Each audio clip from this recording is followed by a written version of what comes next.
Welcome to my first tutorial. This is Kamini, trainer at VRAcademi, and today I'll be showing you the interface for Photoshop. Towards my left hand side, you got various options. From this, I'll be selecting on Create New to create a new page. Once done, you get this tab. From this tab, you can select various pages. You can select any template of your choice. So you got photo, print, illustration, web, mobile. From this, you'll be selecting the page, the default template for your design. Once done, I'll click on Create New. Also over here, you got various options from which you can change the preset of your page.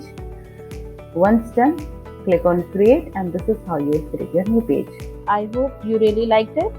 Thank you for watching. Do like, share and subscribe.